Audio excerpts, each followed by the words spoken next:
fazer a prece inicial hoje? A Nani. Mãe, lê a página, por favor.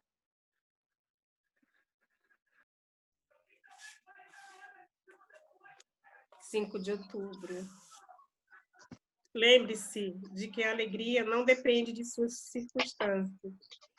Algumas das pessoas mais infelizes do mundo são aquelas cuja situação parece mais invejável aos olhos dos outros. A verdadeira alegria resulta de uma vida na minha presença. Ou seja, você pode vivenciá-la em qualquer lugar, em palácios ou prisões. Não considere que um dia está sem alegria só porque ele apresenta dificuldades.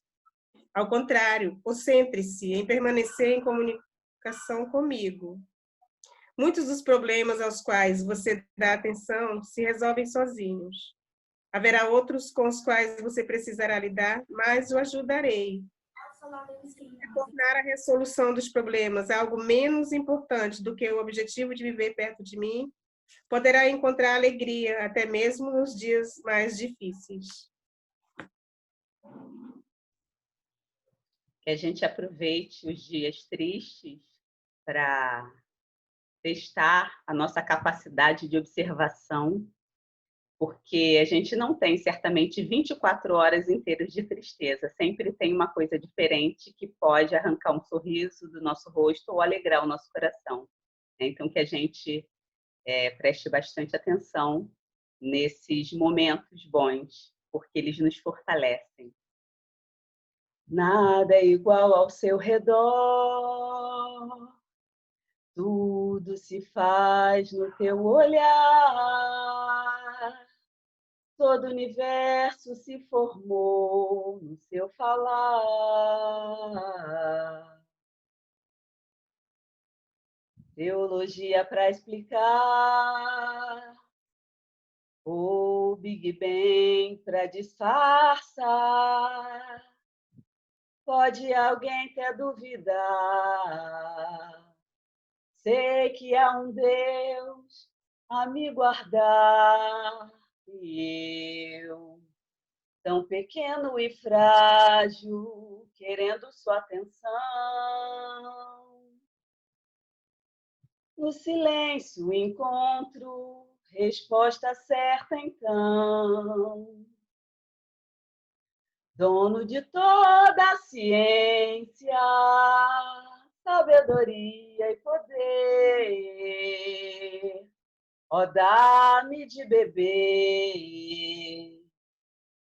da água da fonte da vida, antes que o ar já houvesse, ele já era Deus, se revelou aos teus, do crente ao ateu, ninguém explica Deus. E que a gente não procure explicação, que a gente aceite os desígnios dele, porque ele, melhor do que ninguém, sabe o que faz. Que tenhamos uma boa noite e um bom estudo. Graças a Deus. Graças a Deus. Quem gostaria de abrir o evangelho hoje, gente? Levanta o dedinho. Lívia. Vamos lá.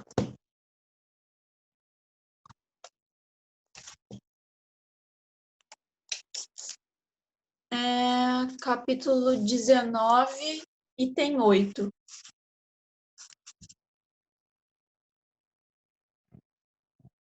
Capítulo 19, item 8. A parábola da figueira seca. Bom, vou lá. Quando saíram de Betânia, ele teve fome e, vendo de longe uma figueira, foi ver se poderia nela encontrar alguma coisa. E, tendo se aproximado, não encontrou senão folhas, porque não era tempo de figos. Então Jesus disse à figueira: que ninguém coma de ti nenhum fruto. O que seus discípulos ouviram. No dia seguinte, passando pela figueira, viram que ela havia se tornado seca até a raiz. E Pedro, lembrando-se das palavras de Jesus, disse-lhe: Mestre, vede como a figueira que amaldiçoaste se tornou seca. Jesus, tomando a palavra, disse-lhe: Detém fé em Deus. Eu vou-lo digo em verdade, que todo aquele que disser a essa montanha, tira-te daí e lança-te ao mar, e isso sem hesitar no coração, mas crendo firmemente que tudo o que houver dito acontecerá, ele o verá com efeito acontecer. Marcos capítulo 9, versículo 12, 13, 14, de 20 a 23. A figueira seca é o símbolo das pessoas que não têm senão as aparências do bem, mas em realidade não produzem nada de bom. Oradores que têm mais brilho do que solidez. Suas palavras têm o verniz da superfície, agradam aos ouvidos, mas quando perscrutadas nelas, não se encontra nada de substancial para o coração. Depois de tê-las ouvido, pergunta-se qual proveito disso se tirou. É ainda o emblema de todas as pessoas que têm os meios de serem úteis e não o são, de todas as utopias, de todos os sistemas vazios, de todas as doutrinas sem base sólida. O que falta, na maioria das vezes, é a verdadeira fé. E a fé fecunda, a fé que comove as fibras do coração. Numa palavra, a fé que transporta montanhas. São as árvores que têm folhas, mas não frutos. Por isso, Jesus as condena à esterilidade, porque um dia todas as doutrinas que não tiverem produzido nenhum bem à humanidade cairão no nada. Que todos os homens voluntariamente inúteis, por falta de terem colocado em prática os recursos que tinham, serão tratados como a figueira seca. Os médiuns são os intérpretes dos espíritos. Suprem os órgãos materiais que faltam a estes para nos transmitirem suas instruções. Por isso são dotados de faculdades para esse efeito. Nesses tempos de renovação social, têm uma missão particular. São as árvores que devem dar o alimento espiritual aos seus irmãos. São multiplicados para que o alimento seja abundante. Encontra-se por toda parte, em todos os países, todas as classes da sociedade, entre ricos e pobres, grandes e pequenos, a fim de que não haja deserdados e para provar aos homens que todos são chamados.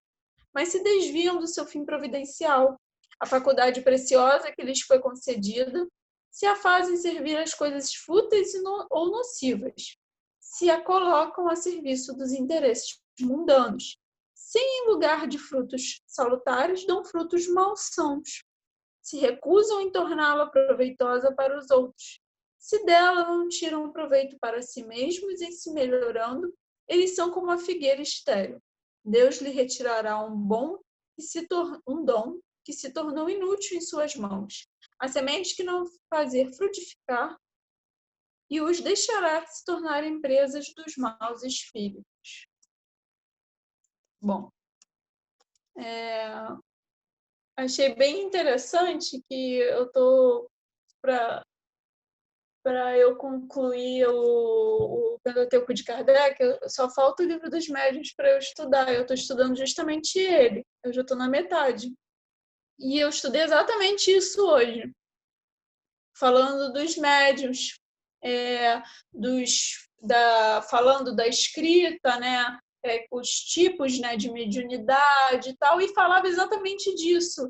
Do médium que se utiliza, né, se aproveita, vamos assim dizer, desse dom, né, vamos assim dizer, e usa, né, como para proveito próprio, usa como uma forma também de charlatanismo, entendeu? Como formas assim não lícitas, né? E aí essa passagem me fez lembrar muito disso. E ele utiliza, né, Jesus, ele utiliza essa parábola, né, da figueira exatamente para demonstrar esse exemplo, né, do que é essa figueira seca, né, no caso. É simplesmente isso. Justamente aquele clichê que a gente usa muito do por fora a pessoa tem aquele belo, às vezes, né, aquele intelecto e tal, mas por dentro ela está simplesmente oca, vamos assim dizer, entendeu? Ela não leva aquele ensinamento, aquele sentimento para dentro dela. Então, acho que isso é a figueira seca, né? O que adianta a gente... Eu não estou falando que a gente não deva estudar a doutrina, a gente deve, é muito importante. Mas o que adianta eu ler todos os livros de André Luiz, de Kardec, do Chico, enfim, todos. Se eu não, dentro de mim, eu não absorvo esse ensinamento para a minha vida, continuo fazendo coisas, aqui como ele fala, mundanas, vamos assim dizer, do que adianta isso? Eu trato mal o meu próximo, eu não tenho paciência com os meus familiares, do que adianta toda essa carga, né, de ensino que eu tô recebendo? Isso é até egoísta, né, porque eu estou trazendo tudo para mim, todo conhecimento, tudo, mas eu não estou externando isso. Eu não estou ajudando ninguém, eu não estou utilizando esses ensinamentos, né, para fazer o bem propriamente dito, para fazer essa caridade que tanto se fala nos livros que a gente lê da doutrina. Então, a gente vê até muitas pessoas, né? Eu gosto muito de usar o exemplo da minha avó, por parte de mãe. Ela já é desencarnada. Era uma pessoa que tinha até, acho que a terceira, quarta série, entendeu? Então, ela não lia, não estudava, não tinha, né? Ela era dona de casa, ela era uma pessoa muito humilde. Mas ela tinha um conhecimento de que se você chegasse com qualquer problema e sentasse do lado dela, ela primeiro te ouvia na maior paciência do mundo e depois ela falava, o que você acha disso, disso, disso? Aí você ficava, caramba, por que eu não pensei nisso? Então, era uma sabedoria, mas aquilo vinha da onde? Não vinha dos livros que ela lia, porque ela não lia livros nem nada. Isso vinha do coração dela, vinha do interior dela, que era bonito, entendeu? E ela não precisava de todo desse intelecto, de toda essa carga, vamos dizer, né, de estudo e tal. Ela já, sabe, ela tinha um bom coração, ela era um bom espírito, vamos assim dizer. Então, às vezes, a gente se prende muito às formalidades, né, do ensino, do aprendizado, e esquece um pouco disso. A gente, às vezes, deixa um pouco de lado a fé, a caridade. Às vezes, uma pessoa está do seu lado, ela não quer ouvir um sermão, não quer que você chegue, é porque, sabe, tem no Livro dos Espíritos, questão tal, tal, tal, tal, tal, tal. Ela não quer ouvir isso. Ela, às vezes, quer ouvir você virar para ela e falar assim, poxa, eu te entendo. Caramba, é difícil, eu te entendo, mas vai passar, as coisas vão ficar melhor, eu estou aqui para te ajudar. Às vezes ela quer ouvir isso, não quer ouvir o sermão da montanha, entendeu? Então, a gente tem que ter essa consciência. O estudo é essencial? Claro que é, né? Com o estudo, a gente pode desenvolver a nossa mediunidade, a gente auxilia amigos espirituais que estão ao nosso redor, né? Eu já li sobre isso, que enquanto a gente está estudando, às vezes tem um amiguinho ao nosso redor que está pegando a carona e também está estudando junto com a gente. Então, olha que legal, a gente está fazendo uma caridade sem perceber que estamos fazendo, entendeu? Então, ele é importante, mas o que está dentro, que está no coração mesmo, é que é essencial, entendeu? E às vezes a gente não precisa saber dos livros, saber os textos e tal, para ajudar as pessoas. Às vezes a gente só precisa de um pouco mais de paciência, um pouco mais de carinho, entendeu? E parar, ouvir, né? E de fé também, né? Que aqui também fala, né? Daquela fé que move montanhas, né? O que é a fé que move montanhas? Para mim, é aquela fé que você, sabe, você coloca naquilo e é isso, e ninguém pode te dizer que é o contrário, porque você tem fé naquilo, entendeu? Porque a sua força está naquilo e você crê que vai acontecer, você crê em Deus, você crê na espiritualidade, você sabe que, de alguma forma, não da nossa, mas que de alguma forma você vai ter uma resposta ou de que, de alguma forma, aquilo vai dar certo, entendeu? Então, eu acho que essa é a fé, né? Quando você simplesmente, vamos assim dizer, se entrega e é isso, vamos lá, entendeu? Então, eu acho que é essa fé, né, que move montanhas. Então, eu acho que é isso que essa parábola, né, traz, né, esse símbolo, né, da figueira seca, né? Acho que é isso que ela traz para mim. Quem quiser falar mais alguma coisa? A Nani levantou o dedo, né? Pode falar, Nani. Sobre essa fé que move montanha, que a Lívia acabou de falar, eu achei bastante interessante no início da leitura, quando diz que Jesus olhou para a figueira e falou que ninguém coma mais dos seus frutos. E aí, no finalzinho, mas no meio, ele diz que todo aquele que disser alguma coisa e for do fundo do coração, que ele crê que aquilo vai acontecer, que aquilo acontece, né? Aí me lembrei muito de um experimento que eu vi certa vez de crianças que tinham plantas e diziam para as plantas coisas boas e coisas ruins. E no final de algum tempo, aquelas plantas que recebiam as palavras boas, elas estavam bonitas, elas estavam viçosas e vivas, e as outras estavam mortas, estavam murchas, né, as que recebiam as palavras ruins.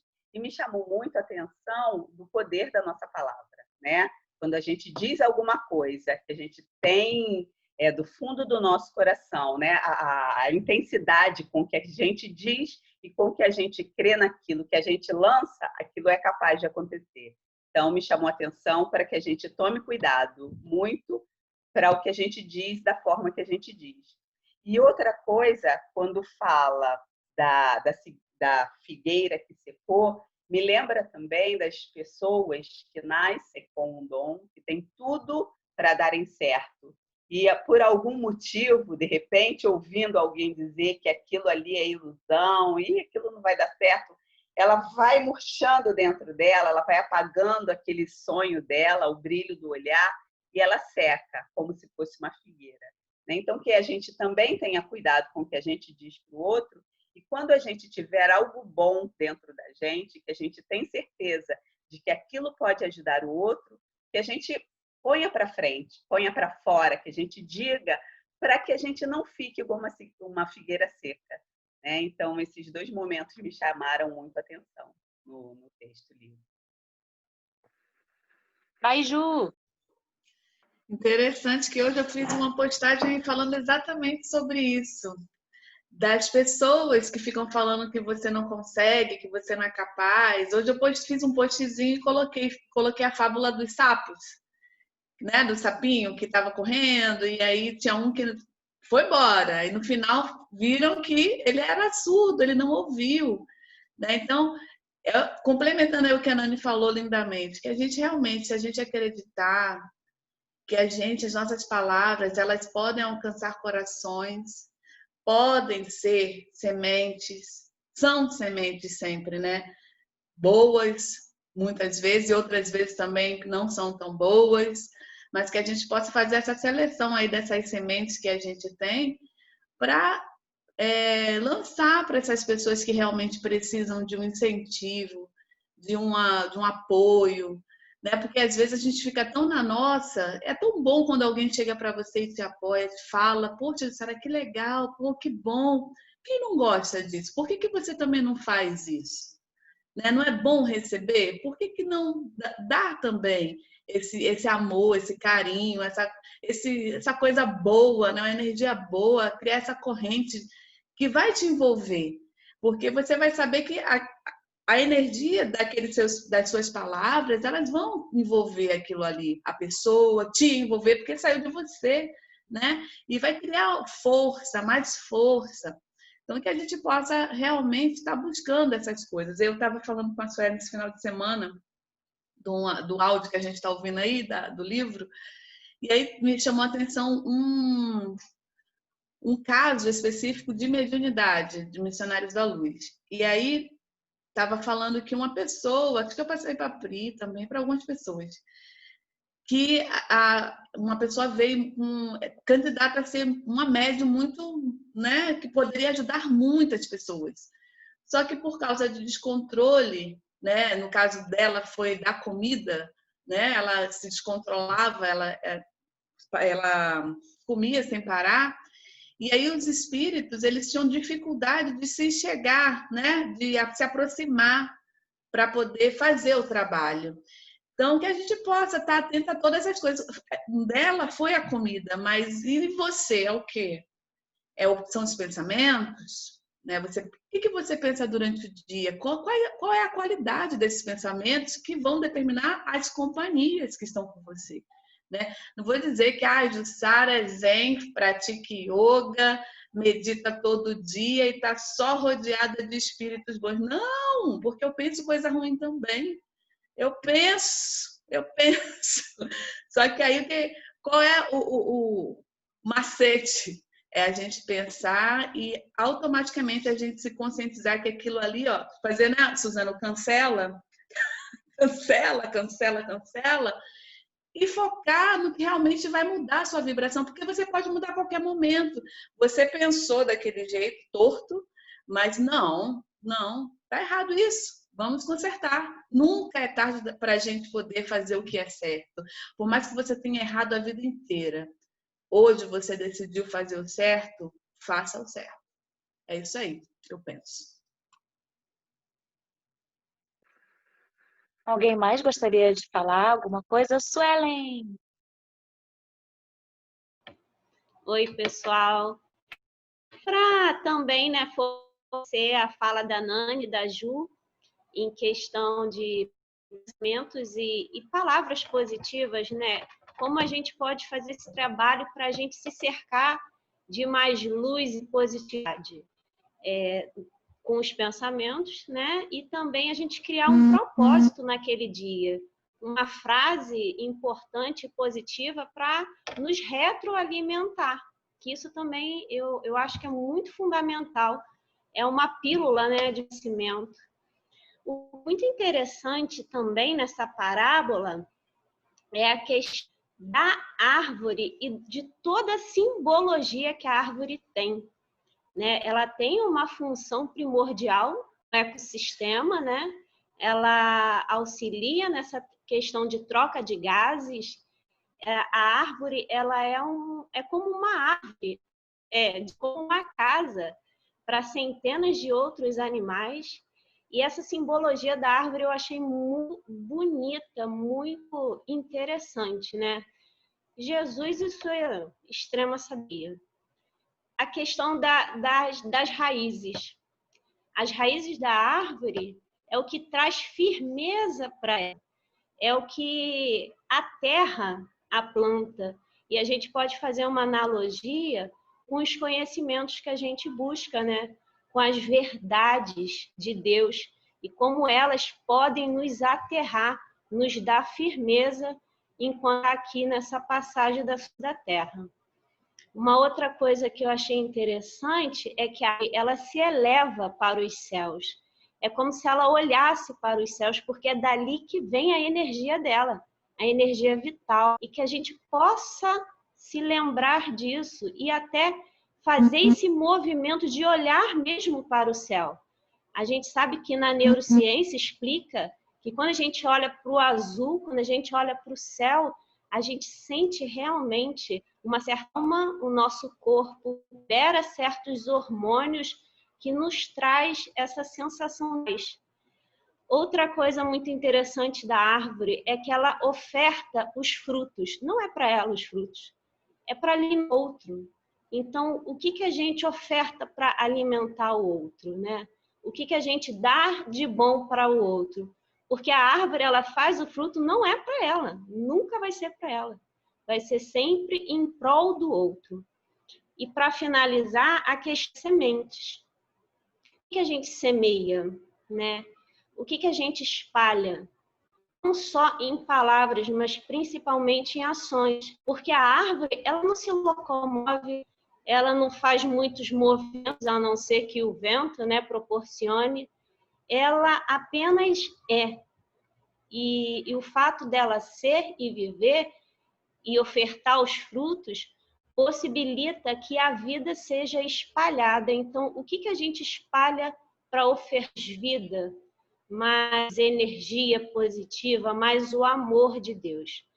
E um dia a árvore vai embora, mas os frutos, as sementes que ela espalhou, é o que vai dar continuidade ao trabalho, ao dom que Deus deu para a árvore, que é proporcionar vida. Então, eu fiquei pensativa em relação a isso. Meu Deus, que aula! Quer falar, Luciana? Sem falar que a Cadê? árvore ela não escolhe, né? Para quem ela vai dar a sombra dela. Ela não escolhe, ela não tem ego. Então ela é perfeita mesmo. Mesmo se a Luciana plantar a árvore, ela vai dar fruta para todo mundo. Ela não vai dar fruta só para a Luciana. Gente, que analogia linda, que estudo lindo. Alguém mais quer falar alguma coisa? Depois dessa daí já fechou, né? Coisa Fechou. linda. Nossa, foi Nossa, perfeita, Suelen. Achei assim de uma clareza, foi tão explicativo, foi tão tocante para a gente. Tocou a nossa essência, porque nós somos aí, nós fazemos parte da natureza, então a gente se reconheceu nessa analogia aí. Isso mesmo, linda. Sueli super inspirada. Que maravilha, parabéns. Engraçado que Mas não sou eu, não, gente. A gente é só um instrumento, né? Às vezes, depois que acaba a reunião, assim, meu Deus, o que eu falei? Engraçado que hoje mesmo era dia de molhar as minhas plantinhas e eu estava pensativa em relação a isso, que eu falei assim, nossa, quando eu era recém-casada, né, chegava um cacto aqui em casa, morria. E hoje em dia eu tenho várias plantinhas, eu cuido e eu amo. Então, esse texto, muito doido, né? Caiu justamente no dia que eu estava pensando sobre isso, eu falei, caramba, hoje eu consigo cuidar, consigo manter, elas crescem comigo, entendeu? E tal. Então, eu acho que eu gostei muito do que a Su falou, foi uma analogia muito bonita, me fez pensar sobre isso. Tô acompanhando a sua folha baby, eu acompanho, negócio de planta é com a gente mesmo, né, Suelen? A folhinha, tô acompanhando tudo. Tá te preparando para daqui a pouco, quem sabe vir um nenenzinho aí. Você já vai estar, top.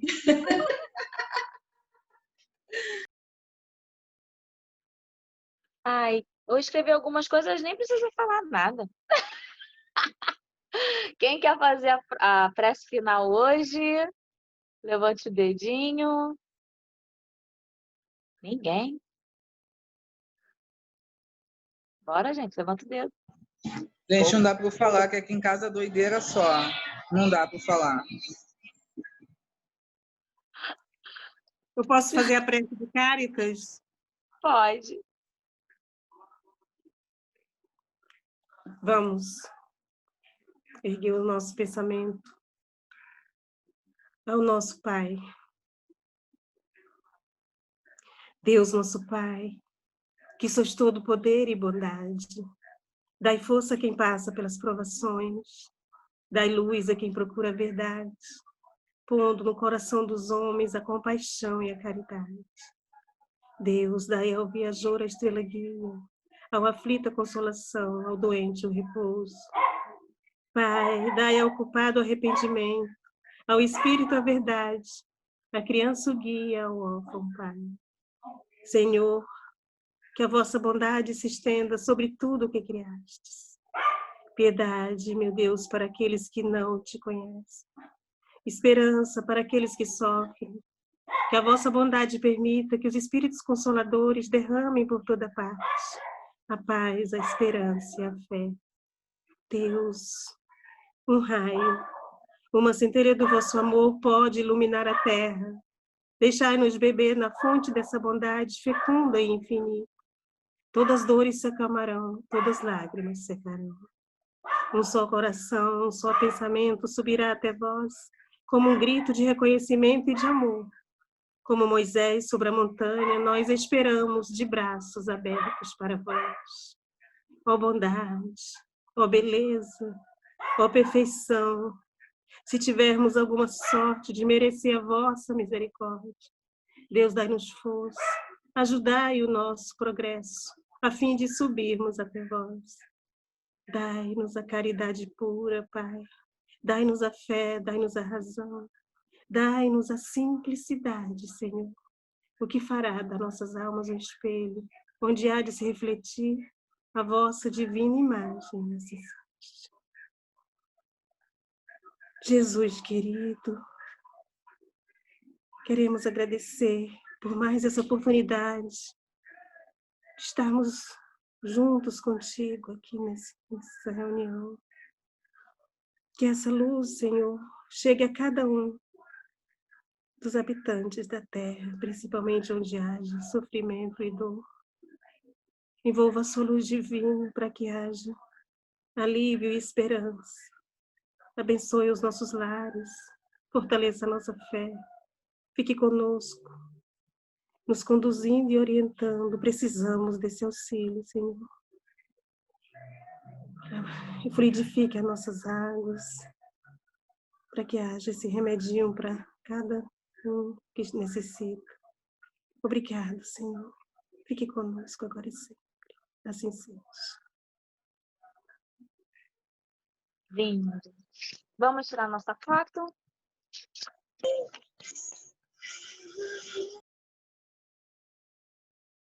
Um, dois, três e sorrindo. Pronto, pode se mexer.